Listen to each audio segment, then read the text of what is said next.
All right, I think we're ready to begin. I'm Elliot Stone, your moderator. Joining me on the call will be Linda Lauterman, a life care planner of 30 years who manages our life care planning team. At the end of my presentation, we'll have a Q&A session. Let's begin first with a brief intro about life care plans for those of you not overly familiar with them. Life care plans are utilized to maximize settlements in personal injury cases. Historically, they've really only been used on 7- and 8-figure personal injury cases due to cost. Fees on life care plans will run anywhere from $5,000 to $25,000 a case. Many life care planners charge by the hour, which often brings uncertainty as to what the final cost will be. Life care plans historically have been used sparingly and usually later in the litigation to preserve working capital with the hope of bringing about a settlement with expense reimbursement. The much more numerous mid-range cases, your neck and back cases that involve pain injection treatment, PT, possible surgery, worth $100,000 and up, have not warranted life care plans until now, mostly due to cash flow concerns. Our basic premise is that more life care plans mean more and larger settlements for the firm. You know, it's our feeling that these interest-free life care plans on a lien, payable at settlement, is a game changer that will dramatically increase usage along with firm profits. Now, let's just give you a little more background. Life care planning's been around for about 30 years or so. The grandfather of life care planning is a fellow named Paul Deutsch out of Florida, and it's been valuable in managing catastrophic cases, traumatic brain injury, amputations, brain damaged children. The methodologies provided professionals with a consistent process for analyzing the immediate and lifelong needs of patients. It's been utilized by courts and juries to better understand long-term effects of catastrophic injuries and economic damages. So, what's a life care plan? Well, it provides an organized, concise plan for current and future lifetime medical needs with associated costs. It accounts for all of the medical care and rehabilitation needs of individuals with serious injuries. Generally, plans have been put together by board-certified professionals, including rehab counselors, nursing, physiatrists, and case managers. Typically, they're board-certified in life care planning, which is granted by the Commission on Healthcare Certification. The plans are based upon medical records review, client and family interviews, recommendations from members of the current treatment team, practice guidelines, and evidence-based research relative to the individual's disability and level of function. So, what's included in a life care plan? Well, every plan's different and individualized, but some of the areas that are addressed involve the medications, diagnostic testing, wheelchair needs, home care, projected routine future medical care, orthopedic equipment needs, projected surgeries, home furnishings and accessories, architectural renovations, and also aids for independent function. Now, here we see a very general summary of two life care plans. The one on the left, you can see it's catastrophic. Total projections about $1.7 million. The one on the right's non-catastrophic and probably a more common case that you deal with, where the projection's $260,000. The biggest difference here is clearly with the home care and home-related services. With the catastrophic, it's close to $1.5 million. On the other one, it's maybe $10,000. So clearly, with the catastrophic plan, you're dealing with somebody that is not independent, that needs, constant care, whether it's by a nurse, an aide, or whatever. And it's that case on the right, the non-catastrophic case, where I'm sure you're all familiar with the adjusters going in with their low offers of $15,000, $25,000, maybe $50,000 to settle the case, not believing you have much to go on. Those are, the more common mid-range cases. So let's focus on the much more common mid-range cases, those valued at $100,000 and up. Most attorneys have anywhere from 5 to 10 cases in that range. Clearly many more than the much rarer catastrophic case. Now, non-catastrophic cases that warrant life care plans generally meet these criteria. There's a minimum $100,000 case value. The plaintiff has some continuing medical issues. The adjuster's offer, if any, is unacceptable. They often will say, well, your client's a malingerer. Don't tell me what their injuries are. Show me something objectively. That's, very, very common. Now, the value of lien-based life care plans, as I've said, really comes into play on these type of mid-range cases, your motor vehicle accidents, slip and falls, where you have neck, back injuries, patient may need pain injections, PT, and possible future surgery. Now here you see a typical motor vehicle commercial policy on the left, $250,000. On the right, we have a life care plan prepared on that case that came out to be $400,000. Now, because you're not writing any checks to get a plan, not until the case settles, there's no reason usually not to commission a plan right at the outset of the case. Perhaps with your demand letter, there's no good reason to wait unless the client's condition still is very up in the air. Now, with this sample here, with the life care plan coming in $150,000 above the policy, you're putting the adjuster into a pickle, a quandary. Now, if the case goes to trial and the jury accepts the $400,000 and awards it, they're looking at a bad faith claim. So what happens pretty quickly is the adjusters start raising the reserves. Much higher, and in this case, they may well, at the end of the day, tender the policy because they just don't want to mess around with a jury in potential bad faith. So you can imagine if the firm has 5, 10, 20, or 50 mid-range cases like this, this gets real interesting when it comes to additional revenues in the firm's bottom line. Now, here I've prepared a chart. These are based on some actual cases that have been handled. And this chart really, I think, says it all.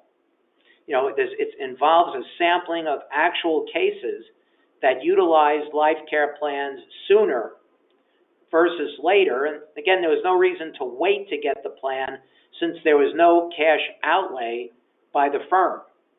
So now you can use them pre-lit and with your demand letters as well.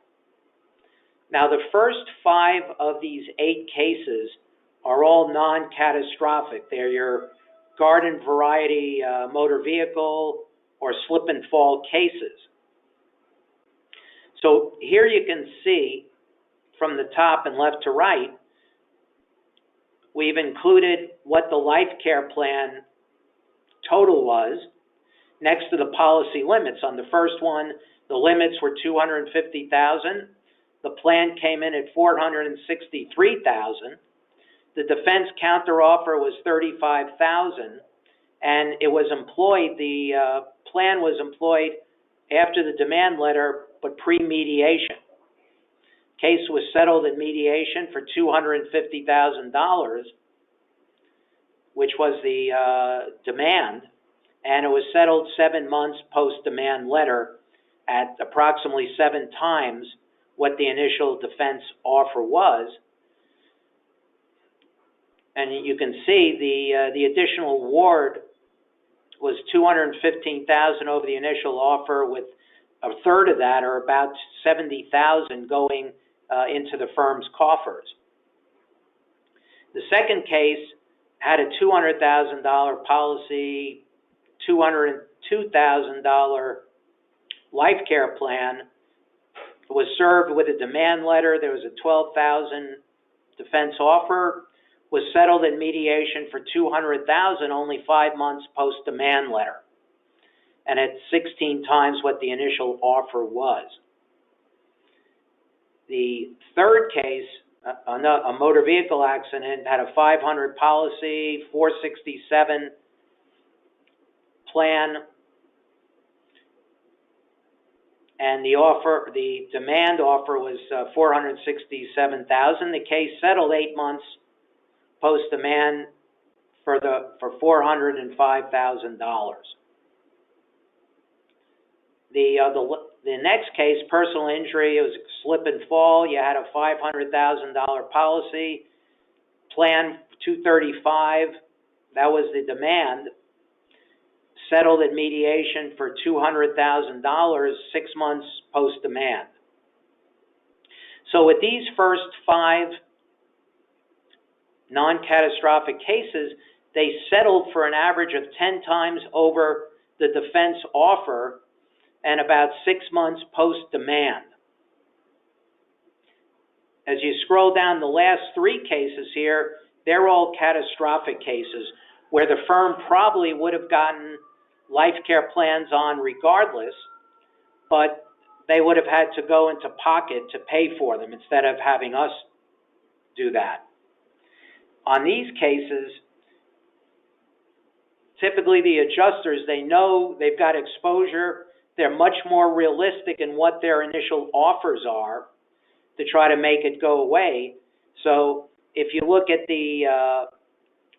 let's just say at the first one, you had a $5 million policy, life care plan, nearly $9 million. The offer from defense was $1 million, and it was settled at the policy right after mediation for $5 million. And you can see, though, that the catastrophic cases, the 3 samples here, only settled with the life care plan for about 3 times the initial defense offer versus 10 times on the non-catastrophic cases. And that's because the adjusters were being much more realistic from the start on these cases. They just figure they'll wear you down on the mid-range cases, and you'll eventually take what they offer you or maybe a little more. And again, by using these life care plans early in the litigation, you can push the adjusters to raise reserves and settle the cases much sooner. If you look at the bottom of this chart, you'll see these 8 cases with the plans brought in an extra almost $11 million, with about $3.5 million in additional fees to the firm over the initial defense offers. All right, let's now discuss the lien underwriting and funding process. How does this all work? Attorneys simply apply to the funder underwriter describing their case, coverage, insurers, theories of liability and damages, and the viability is verified usually within 1 to 3 days. You get a thumbs up, hopefully. And then our life care planning team, headed by Linda, requests all the records an interview with the client, and discussion with the treating physicians. The life care plan is prepared by the testifying life care planning expert, who is promptly paid by the funder. The expert in no way works on contingency. There are no ethical issues here.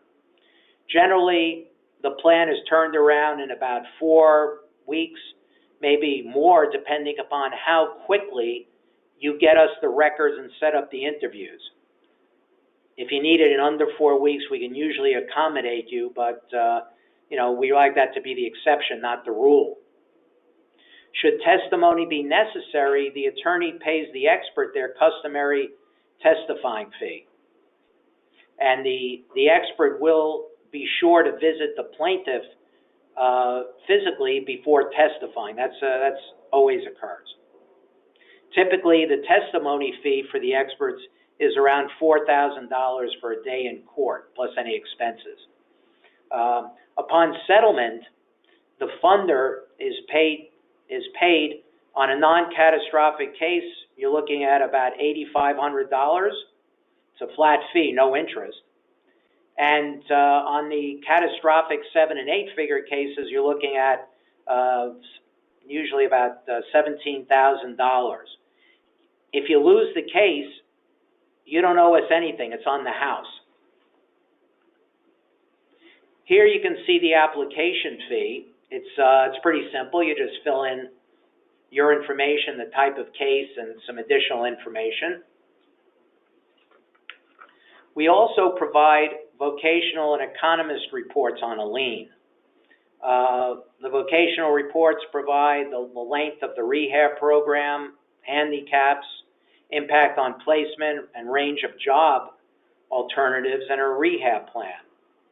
The economist report provides present value calculations for past lost earnings and benefits, and for lost earning capacity, household services, and other possible losses.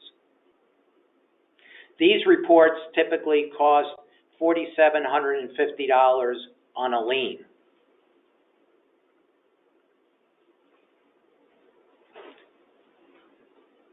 With life care plans on a lien, attorneys need no longer leave money on the table, which is really what you're doing by not using life care plans on deserving mid-range cases that are $100,000 and up.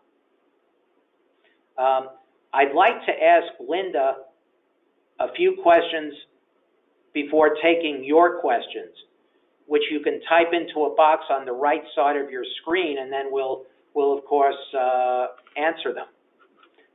Linda, the first question I'd like to ask you is, does the life care planner communicate directly with the attorneys? We continually communicate throughout the case if we need additional information, or if we're having trouble getting the client. We find something in the records that's of concern that we want the attorney to be aware of, and we generally keep everyone abreast of the situation as we go through the process. Now, Linda, what can you do if the plaintiff's treaters are uncooperative and won't provide input into the future care needs? That happens often, and so we do our best to try to get them to cooperate with us. If they want a fee, we'll reach out and ask the attorneys if they want to pay the fee. In the absence of any cooperation, we'll then look for an IME report or somebody that has examined the client. And in absence of that, we will then go to clinical practice guidelines. Linda, are life care I'm sorry. Are plans used for purposes other than personal injury litigation? Yes, they are. They're used in matrimonial cases. They're used in estate and trust planning. They're used in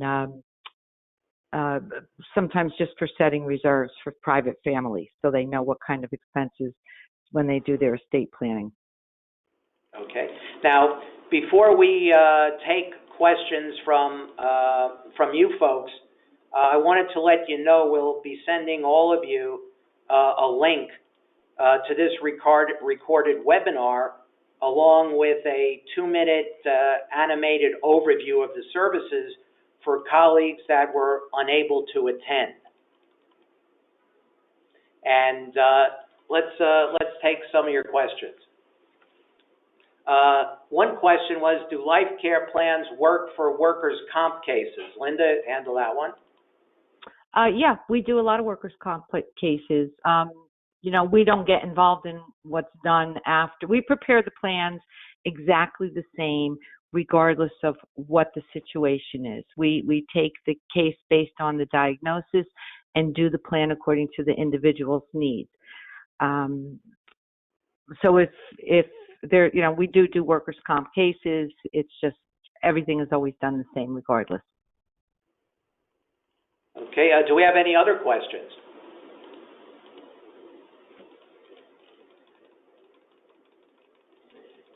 No, I don't have any other questions, so I think we'll call it a day here. And thanks for joining us, folks. Much appreciated. We'll be sending you copies of the webinar and that 2-minute overview. Thanks again.